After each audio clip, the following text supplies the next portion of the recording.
sasali ka. Pangalawa, magre-recruit ka ng ilan?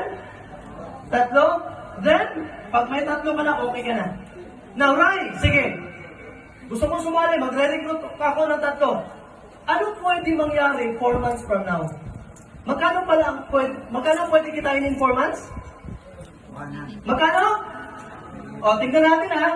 Si Ma'am Kat sumali, naglagay ng 3 kaibigan. Ayan.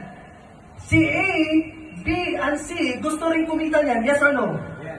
Ang gagawin ni A, B, and C, makahanap lang din ng kung ano yung ginawa mo, yun lang din yung gagawin nila. Nasundan?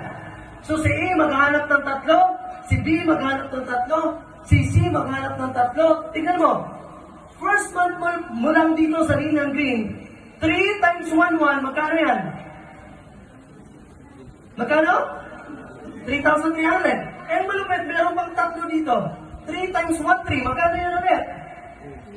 Sa unang month mo dito sa Lean and Green, pwede kang kumita as much as 7,200. Ang nilabas mo na po unang 6,900. Pero ang sa unang buwan mo, 7,200. Bawi o sobrang bawi? Sobrang bawi. Ito pa malupit. Etong 3 na recruit, ni A, B, and C, gusto rin kumita ng 100,000. Yes or no? Ang gawin lang din nila, maghahanap lang din ng ilang tao?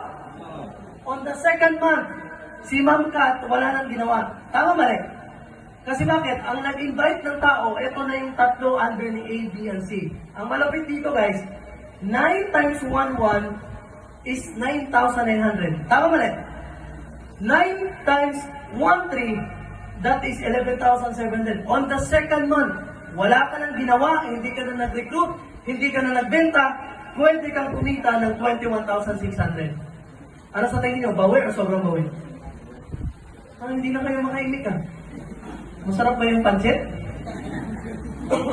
Third month, yung sum sa ilalim ni A, B, and C, maghanap lang din yan ng tagtatatlo. 9, naghanap ng tagtatatlo, that's 27, 27, 27. Yung bicep mo, 29,000. Yung tricep mo, 35,000. On your third month, kikita ka ulit ng 64,800. Ang tanong, ikaw ba nag-invite? Ikaw ba nag-recruit? Hindi na. Wala ka nang ginawa. Tama? Ang malupit on the 4th month. Yung 27, maghahanap yan ng tagtatatlo. 81, 81, 81. 81 times 1, 1, that is 89,100. 81 times 1, 3, that is 105,300. Ang malupit, on the 4th month, kikita ka ulit ng 194,000. Hindi pala 100,000 ang kikitain mo informal, sorry to tell you. Di ba ang promise ko kanina 100,000? Sorry to tell you guys, in 4 months, pag ginawa mo sa, pwede ka palang kumita ng 289,000. Palakpakan naman natin yung